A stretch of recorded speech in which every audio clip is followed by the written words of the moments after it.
Rain pounded the rocks like an angry god, turning the red clay cliffs of Mura Prime into rivers of mud.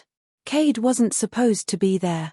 Tourists weren't allowed near the highland flood basins during storm season, not since last year's washout killed 12 Offworlders in one night. But Kade Deveraux had never been much for listening to warnings. He was an off-duty rescue technician from Earth, hitching a cheap ride to Mura for a little adrenaline therapy. The thrill of hiking into forbidden terrain while the skies cracked above. Just his kind of vacation. Stupid, maybe. But it beat another week of therapy sessions and recycled water at the orbital station. He was halfway down a narrow ridge path when he saw it, a blur of motion, a shape tumbling down the ravine like a ragdoll in the current. It happened so fast he wasn't sure what he'd seen. Animal? Debris? No. It had arms. A face. Kade dropped his pack, scrambled to the edge, and scanned the raging floodwaters. And there she was. Alien, unmistakably. Slender frame, pale silver skin almost glowing against the dark current. Gills fluttered at her neck, like she was trying to breathe but couldn't. Her eyes, wide, panicked, almost human. She smashed against a rock, vanished under, then came up gasping. Kade didn't think. He just moved.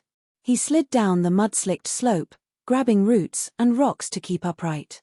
The rain tried to knock him off his feet, and twice it nearly succeeded. He hit the water like a freight train, the cold cutting into him like glass. The current grabbed him immediately. He let it, angled himself downstream, kicking hard to get closer. She was fighting, but losing. Every few seconds she'd disappear under the surface, then reappear farther away. Kade knew he had one shot. He timed the drift, pushed off a jutting boulder, and lunged. Fingers closed around her wrist. She flailed, eyes wild, claws raking across his wetsuit. He winced but held tight. "I've got you," he yelled, not sure if she understood. "Stop fighting, I've got you." She didn't stop, but her panic shifted. Less thrashing, more clinging. Kade wrapped an arm around her, searching for something solid there. A half-submerged log jammed between two rocks. He kicked hard, angling them toward it. His lungs screamed. The log loomed closer. Slam. Impact. He wrapped both arms around the alien and the log, locking himself in place. The current kept battering them. He couldn't feel his legs. But they weren't moving. They were safe. For now. The storm didn't let up for another hour. When the rain finally eased and the water began to drop, Kade hauled them both onto the muddy bank, gasping like a landed fish. The alien didn't move.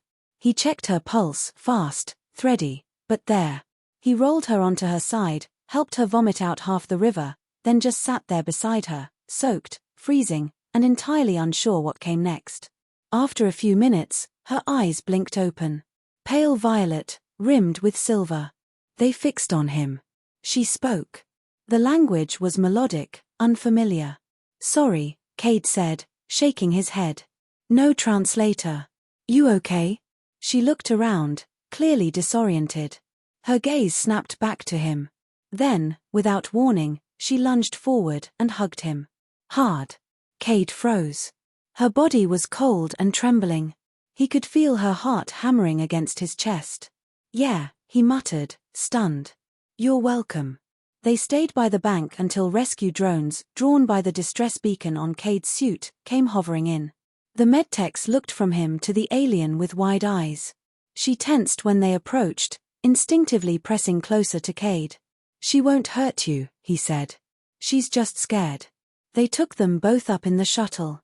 The debrief took hours. Kade was cleared after they confirmed his story. The alien, who, according to the station's linguist, was named Aelari, was a bit more complicated. She wasn't a registered visitor. Her species, the unravel, rarely left their aquatic worlds, and never alone. The fact she was here, in a restricted zone, during a storm, with no ID or translation implant, it set off alarm bells. She was held in medical quarantine while they tried to sort it out. Kade wasn't allowed near her. But 2 nights later, she escaped. Security woke him with alarms. He was interrogated again. Did he help her escape? Was this a smuggling op? Kade was furious. The idea that he'd risked his life for a setup pissed him off more than he thought possible. And then, he found her. Huddled in the emergency stairwell of the orbital habitat, barely conscious, water clinging to her skin in shimmering droplets. She looked up when he opened the door, eyes full of pain. "Kade," she rasped. Her voice was rough, but unmistakable. "How the hell did you find me?" She smiled, then collapsed. When she woke, he was sitting beside her again, this time in his own quarters, with a med scanner humming softly nearby. "You really know how to make an entrance," he said, handing her a cup of electrolyte broth.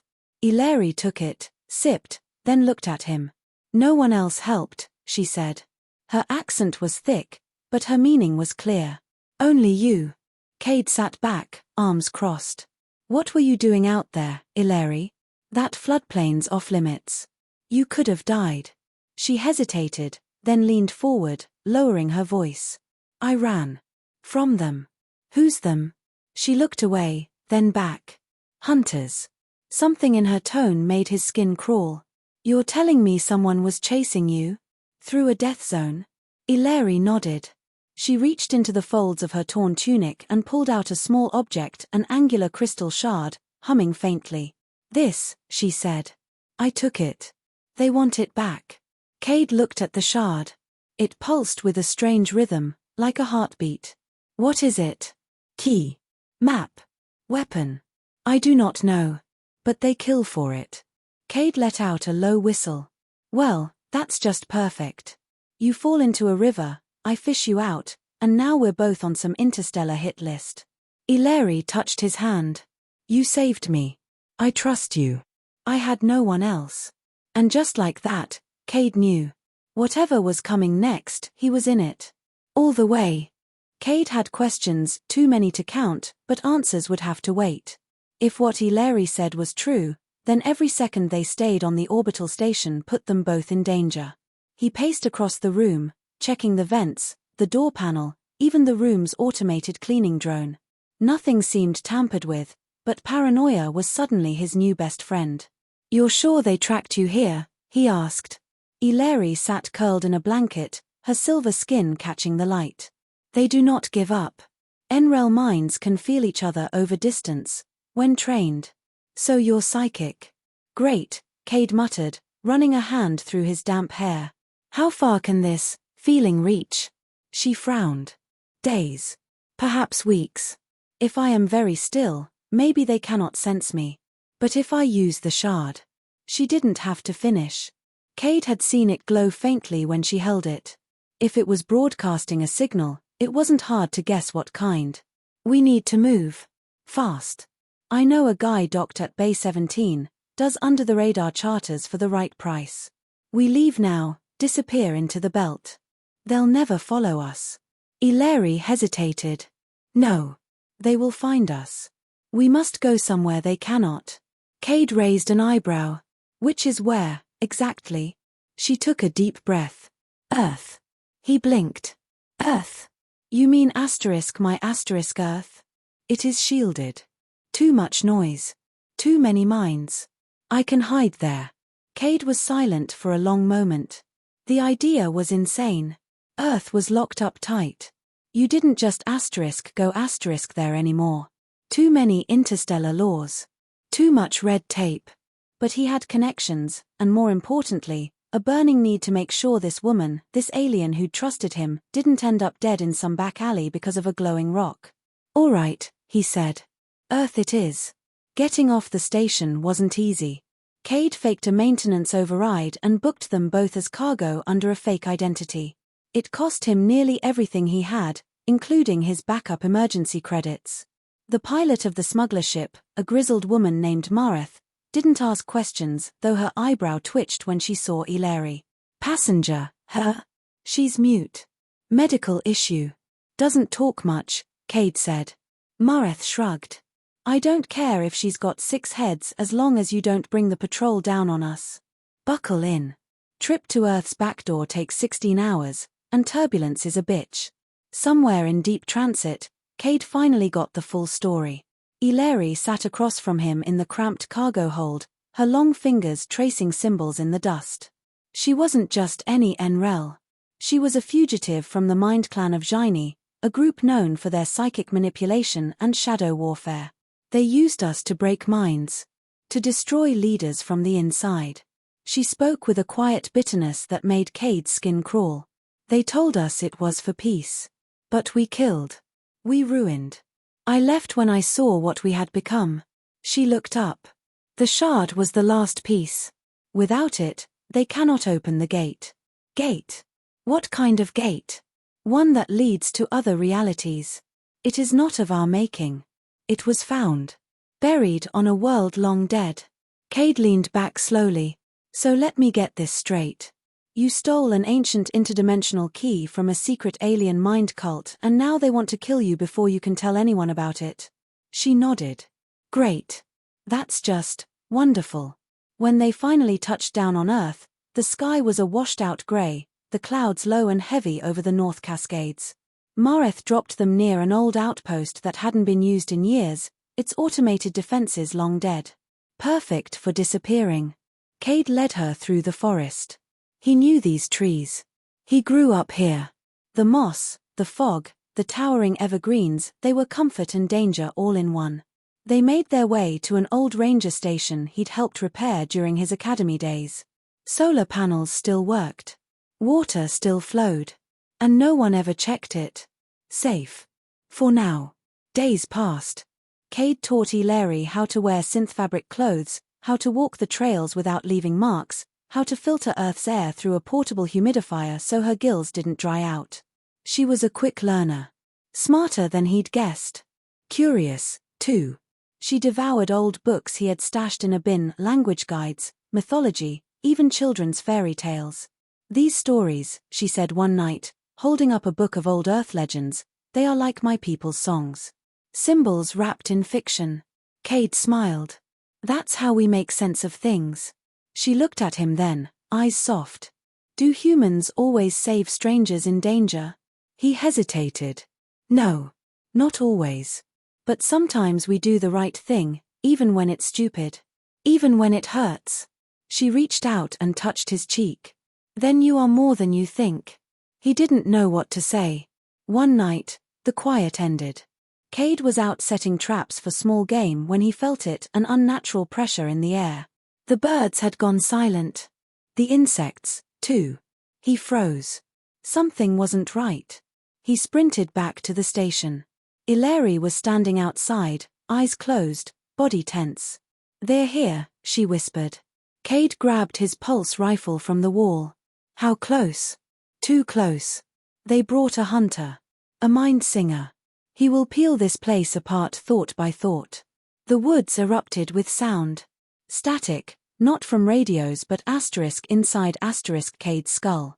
A warping hum that made his teeth ache. Aelari collapsed, hands over her ears. You have to go, she gasped. Not a chance. We do this together. Kade dragged her inside, locked the doors, activated the cabin's last-ditch EMP field. It would kill electronics, maybe disrupt the psychic frequency. A shimmering figure appeared at the edge of the woods. Tall, humanoid, but draped in living shadows. The mind singer. It didn't speak. It sang. Not with sound, but with asterisk thought star.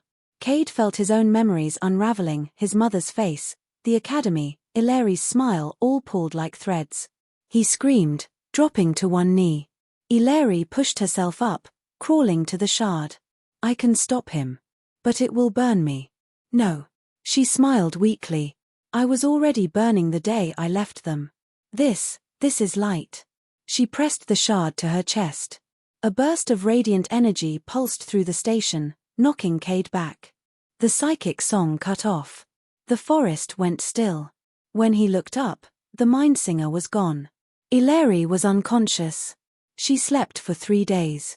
Kade barely left her side. He fed her, cleaned her wounds, whispered stories into the silence. On the 4th day, she woke. Weak, but alive.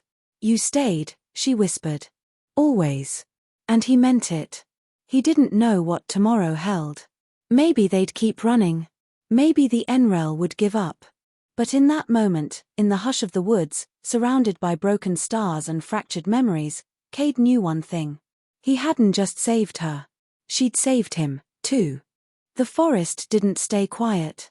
After Aelari banished the Mindsinger with the shard's pulse, Kade thought they might finally catch a breath. But a week later, the signs returned: birds abandoning the treetops, squirrels vanishing without trace, even the wind sounded wrong, like it was whispering secrets not meant to be heard. Kade stood by the stream with his rifle across his back, hands soaked from rinsing gear. The water shimmered in the late afternoon sun, but even that felt off, too bright, too still. He wasn't imagining it. He glanced at the sky. No drones. No satellites pinging his scanner. Just that creeping feeling in his bones that something was coming. Again. When he returned to the cabin, Aelari was sitting cross-legged on the floor, the shard hovering inches above her palm. "That thing's active again," he said quietly. She didn't look up. "It's warning me. A new danger approaches. Not the Mindsingers. Something worse." "Worse?" She nodded. "The echo." Kade frowned. "That sounds made up." She finally raised her eyes. "It's very real," Aelari explained while Kade checked and rechecked the cabin's defenses. The echo wasn't a person. It wasn't even alive in the traditional sense. It was what happened when too many minds were pushed, pulled, broken, and reassembled by force. A leftover fragment of pure thought, a psychic storm that latched onto anything with emotion. It would hunt her through dreams, across memories.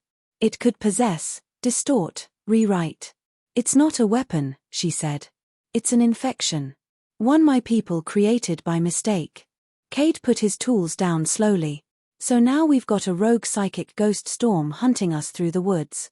Terrific." She reached for his hand. "It only follows me. If I leave, it may not find you." "Nope," he said instantly. "We've been over this. We're in this together. You leave, I follow. Period."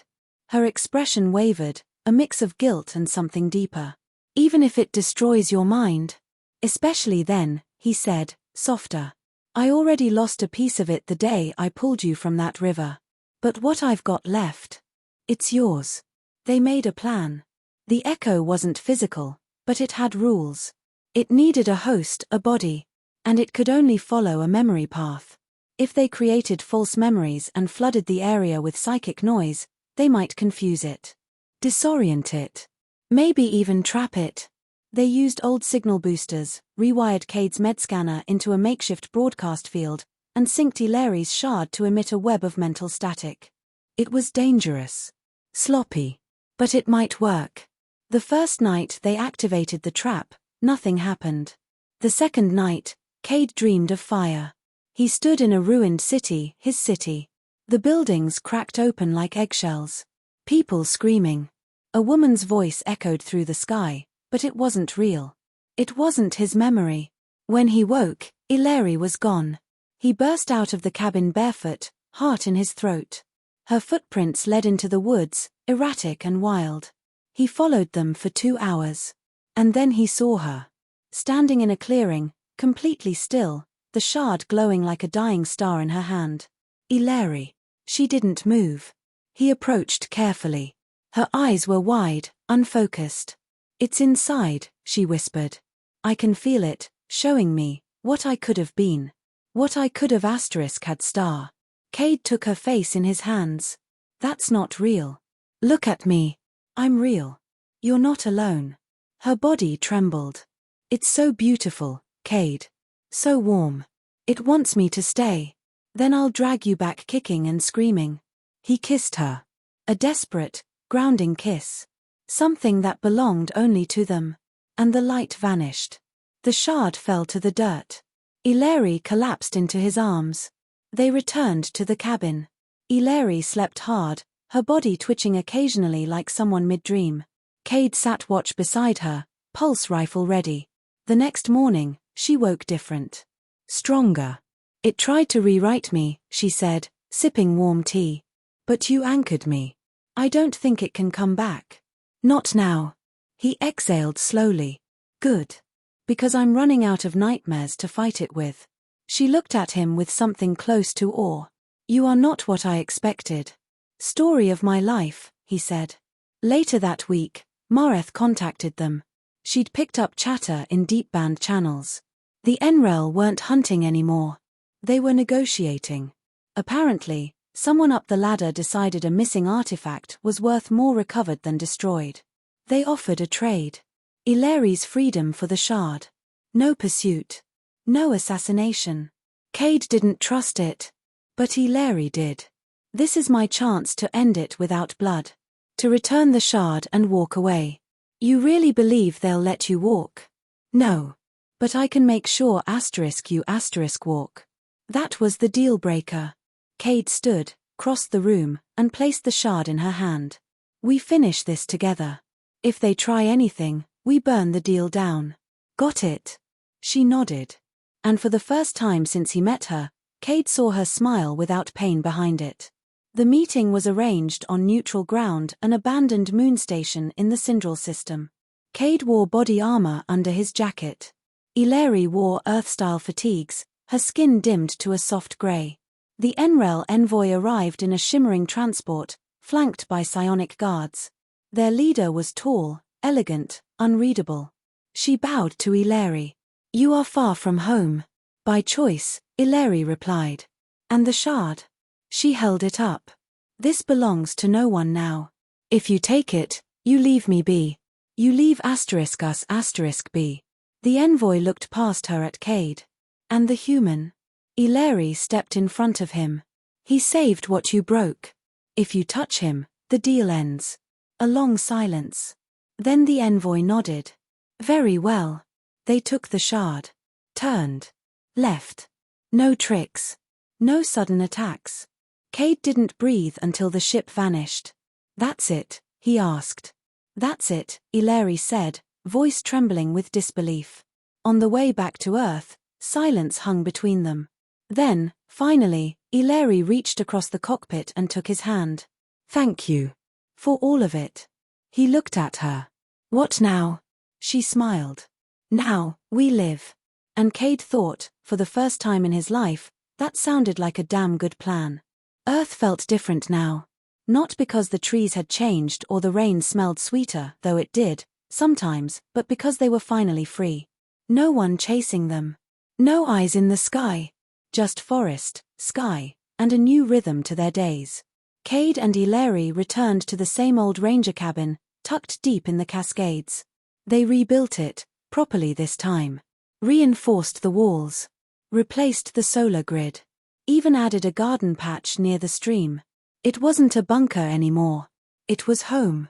Every morning, Kade would brew thick coffee and sit on the steps while Aelari meditated in the moss-covered clearing. The shard was gone. The NREL hadn't returned. And the psychic wounds left by the echo faded more each day. But some things didn't heal with silence. One evening, Kade found Aelari sitting alone by the stream, feet in the water, her gills flaring slowly as she breathed the cool mist. Her eyes were distant. You okay? He asked. She nodded, but her voice was soft. Sometimes I miss it. The shard. The war. The purpose. The certainty. Kade sat beside her. I get that. Took me years to stop waking up ready to fight something. She looked at him. Do you ever regret saving me? His answer was immediate. Never. Even after everything that came with it. The mind singer. The echo. All the running. Especially after that, he said. Because without you, I'd still be drifting. You gave me something worth protecting. Worth staying for. She leaned her head on his shoulder, and the silence between them felt whole. Weeks passed. Then, one day, a ship landed in the clearing. Not NREL. Not government. A simple explorer craft, private registry, unarmed. From it stepped a tall woman with grey-streaked hair and a kind smile. Mareth. Heard you two turned this place into a forest sanctuary, she said. Thought I'd see it myself. Kade grinned. Missed your terrible coffee and illegal docking habits. Still got both. She stayed for a few days. Brought books. Seeds. Even a small communications relay, private, untraceable. She'd retired from smuggling and was now ferrying knowledge, not contraband. Aelari took to her immediately. They spoke for hours about language, energy systems, culture. But what struck Kade most was how relaxed Aelari was now, still wary, always alert, but no longer hunted. Before Mareth left, she pulled Kade aside. "You've built something rare here. Feels that way. She's stronger than she knows. And so are you." He nodded, then glanced toward Aelari. She was kneeling by the garden, coaxing a vine to wrap around a makeshift trellis. She laughed when it responded to her touch. "Yeah," he said. "I think we both needed to be reminded." That spring, they opened their home. Not publicly, not loudly, but to those who needed healing. Survivors of war. Displaced aliens. A Terran kid who'd lost his parents in a station collapse. A silent Drazian female with burns across her back. They came, stayed, and left when they were ready. Aelari taught them how to listen to their own thoughts again. Kade showed them how to build things with their hands. Together, they created a space where broken wasn't the end. It was the beginning. Years passed. The galaxy moved on. Empires rose and fell. New portals opened. But on Earth, in a quiet corner of forgotten green, something powerful endured. One evening, Kade sat alone, watching the sunset filter through the trees. Aelari joined him, 2 cups of tea in hand. "They sent a message," she said, handing him a datapad. "The Enrel." He raised an eyebrow. "They want the shard back again." She shook her head. "They want to talk. Peacefully. With me." "You believe them?" "I don't know," she said. "But I believe in what we've built here. And maybe, it's time to share that." Kade took a sip of tea. "Only if I come with you." "Always," she said. And so, once again, the human and the alien who saved each other prepared to face the stars. Not with fear this time, but with purpose. Because in the end, it wasn't about the wars they'd survived or the enemies they'd outsmarted. It was about what they'd built in the quiet afterward, something strong, something kind. Something worth protecting. Moral ***. Courage isn't just about fighting battles. Sometimes, it's about choosing to heal. To forgive. To love in a world that taught you to fear. And no matter how broken your past, a new beginning is always possible if someone believes in you enough to dive into the flood and hold on tight.